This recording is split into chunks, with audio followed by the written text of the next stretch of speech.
Hello, hello, hello, and welcome to the Gimme All Your Wrestling podcast. My name is Dom. I had to redo that intro like 5 times just because I had a fit of the giggles. Hopefully, you guys are all right and having a good weekend, and you're as best as you can, as well as you can be, wherever you are in the world. I am here for a new segment, of course, Coffin Drops, which we started last week, chronicling the rise of Darby Allin in AEW to the AEW World Heavyweight Championship. Last night, Darby beat Brody King, longtime rival. I believe Darby hadn't beaten Brody 5 times, 6 times until this time. No, I think it was, 5 times. He hadn't beat Brody until last night. He finally bested Brody King. It was quite a brawl. And Darby looked kind of unmatched. I think Darby's never going to look like, a dominant guy in any match. He's always going to be the underdog in the same way that Rey Mysterio is. But I think, like I say, last night, Darby proved himself to be that kind of guy that he can have a good match in a similar way to Rey Mysterio, which is my best comparison and will continue to be, where Darby can mount, the sort of underdog offense. He can be the guy that comes back from an insane beating to win. And have a good match. I don't think it was Darby's best match last night, but it certainly showcased both Brody King as a monster and Darby, of course, as the sort of the underdog main eventer that he has been and will go on to be. Of course, that wonderful show of respect from Brody to Darby that we might see more of down the line. Because my question for you guys today is, does Darby challenge Moxley next? A lot of people are saying, I know Anthony said last night on his AEW WrestleDream stream that he doesn't think Darby should challenge Moxley next. It should be a long-term thing. Perhaps Darby even loses to Jon Moxley again before eventually winning. And I do like that. I do like that idea, the sort of eventual rise of Darby Allin through adversity, through challenges, like, of course, Brody King last night. We have another one. We have another series of challenges. Darby can't win the big one.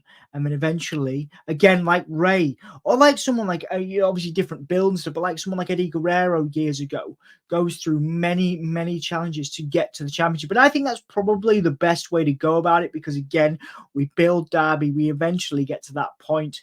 A bit like Bryan Danielson years ago in WWE, or Daniel Bryan as he was then. You have Daniel Bryan go through all these challenges, lose and repeatedly lose the big one, and then eventually get that win. And I think that is probably the best way to book Darby. But the question to you guys is, do we have another Darby Moxley match, and do we have Darby lose to Moxley again, and then eventually get that win?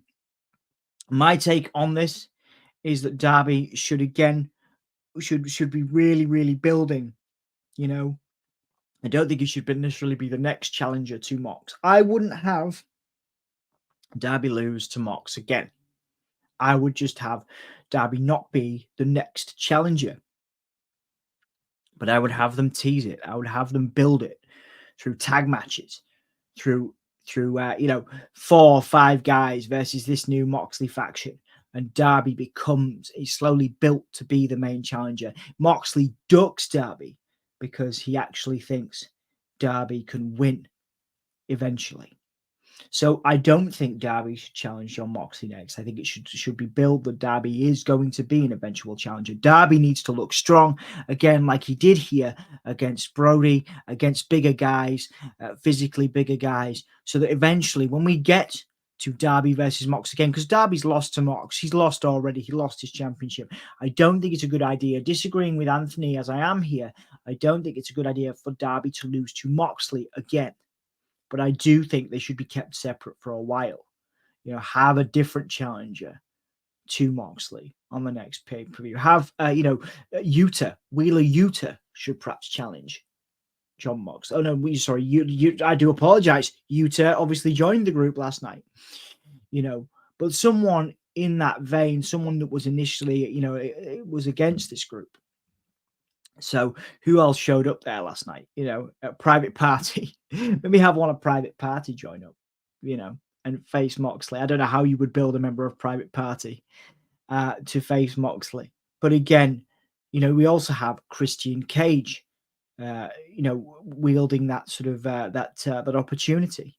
Anthony came up with a really cool theory of having Darby beat Moxley eventually and having Christian Cage cash in and fail. I love that too.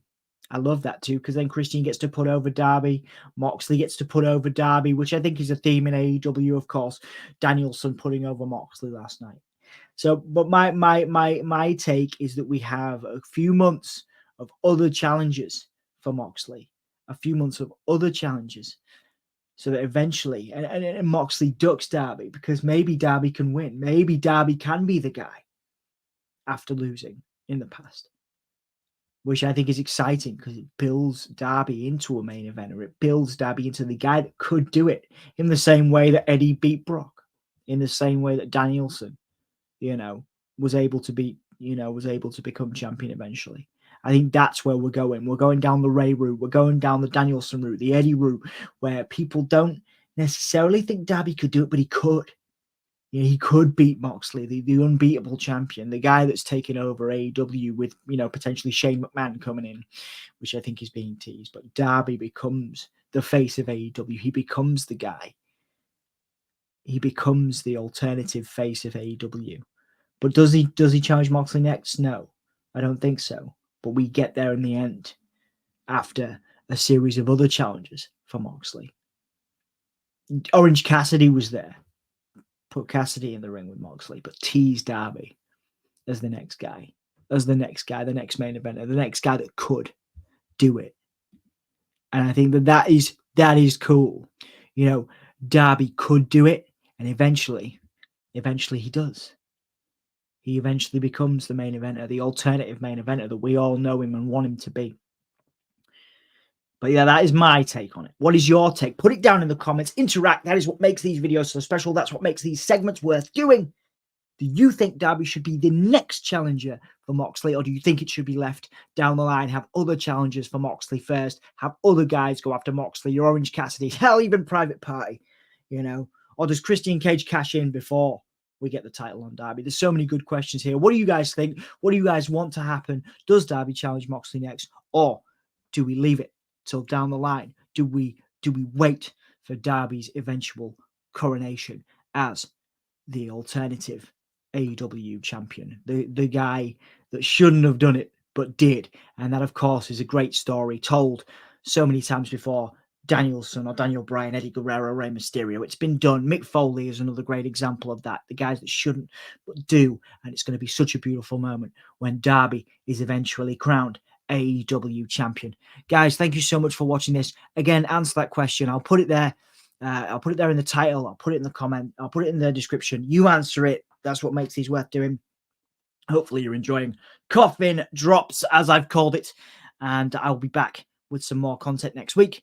And we will see you guys down the line. Thank you so much for watching. This has been Give Me a Hole. Yeah, this has been Dom. And this has been Coffin Drops. And yeah, we will see you in a bit. And we'll see you out with our man, Darby Allin. Take it easy, guys. See you later. God, I just listened to this whole podcast. It was terrible. I feel like my ears are gonna bleed. What'd you say?